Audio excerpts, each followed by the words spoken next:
Bonsoir tout le monde, très heureuse de vous retrouver ce soir pour mon 10e jour de live. J'espère que vous allez bien. Et puis on est mardi, presque la fin de la semaine déjà. Ça avance, ça avance. Alors ce soir j'avais envie de parler avec vous d'un sujet qui peut apporter de la confusion en fait. J'ai l'impression. Parce que dans le développement personnel, on parle beaucoup de s'accepter, s'aimer soi, s'accepter tel que l'on est. Et en même temps, on dit mais il faut changer les choses. S'il y a des choses qui ne nous plaisent pas, c'est important de changer, avoir le courage de changer, de bouger, de prendre les choses en main. Du coup, ça peut vraiment apporter de la confusion, il me semble. Bonsoir Christine, très heureuse d'avoir quelqu'un qui m'écoute, en direct j'entends. Du coup, moi je dirais, c'est pas l'un ou l'autre, mais c'est plutôt oui aux deux en fait. C'est-à-dire que euh, c'est important de s'accepter tel que l'on est, avec ses limites, ses défauts, ses imperfections, en comprenant que ce qui nous déplaît parfois, nos attitudes, nos émotions, euh, elles ne sont pas, elles ne nous appartiennent pas quelque part. C'est pas ce qui nous définit, c'est pas notre essence quelque part. Donc s'accepter vraiment, voilà, tel que l'on est, et comprendre que s'il y a des choses qui ne nous conviennent pas, c'est possible de les changer. Mais ce n'est pas nous dans notre totalité qu'on doit changer. Et de toute façon, il faut déjà commencer par s'accepter pour après aller vers un changement. Mais, parce que parfois on dit mais ça, j'aime pas ça, et on jette tout en vrac, ou on est dans la résistance. Et ça ne peut pas fonctionner, parce que plus on résiste à quelque chose, et plus ça va persister.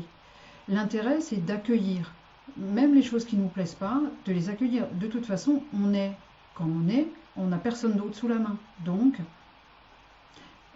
voilà, un fonctionnement qui déplaît, on n'arrive pas à faire ce qu'on veut, on manque de confiance, on trouve qu'on ne parle pas assez bien, on trouve qu'on ne réfléchit pas assez bien. Ok, c'est en prendre conscience et se dire, mais c'est pas comme ça que moi j'ai envie d'agir, et aller regarder qu'est-ce qui empêche d'être comme on a envie d'être. Parce que toutes nos façons d'agir, nos attitudes, euh, les émotions qui sont prédominantes chez nous, c'est vraiment pas ce qui nous compose dans notre essence. C'est des choses qui sont venues s'installer au fur et à mesure de nos expériences de vie. Alors, en même temps, oui, ça s'installe au fur et à mesure de nos expériences de vie, mais euh, je pourrais dire que même quand on arrive au monde, quand on pourrait dire on n'est pas tout nu, entre guillemets. C'est-à-dire que on arrive déjà avec un bagage. On arrive avec un bagage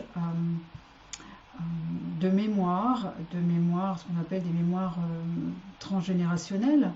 Euh, on n'hérite pas seulement de la couleur des yeux de notre grand-père.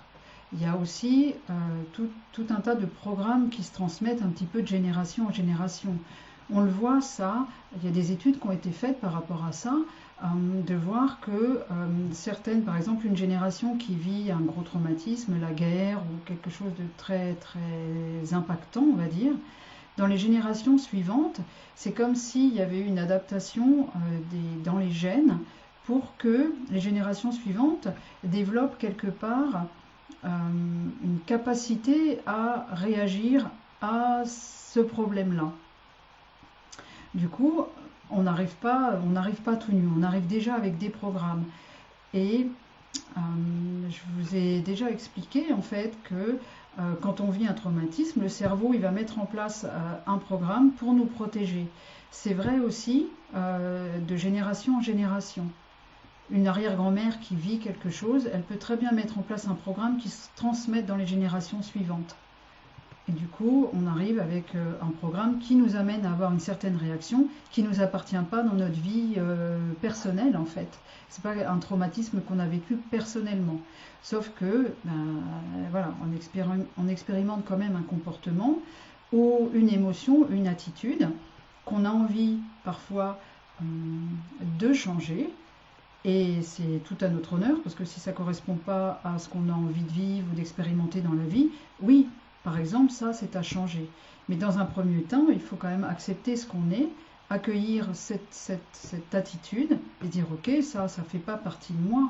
Je peux réussir à la transformer, travailler dessus et s'en libérer.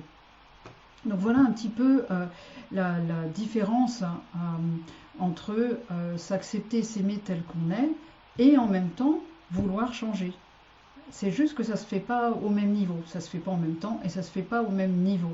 C'est-à-dire qu'on s'accepte vraiment dans ce qu'on est, dans notre essence et on transforme toutes les couleurs qu'on a prises au fur et à mesure de notre vie et qui ne nous définissent pas et qui ne nous conviennent pas. Bonsoir Cam, je vois que tu participes, je te fais plein de bisous. Voilà un petit peu ce dont je voulais vous parler ce soir. Je sais pas, les gens qui participent, est-ce que ça fait du sens ce que je vous dis? Est-ce que c'était nécessaire d'avoir un petit éclaircissement par rapport à ça? Surtout, l'important c'est vraiment d'arrêter de se rejeter dans ce qu'on n'aime pas de soi. Parce que ça aide pas en fait, et puis comme on n'a personne d'autre sous la main, ben, on se blesse, et ça fait plus de mal en fait qu'autre chose, et puis ça ne nous permet pas de nous transformer.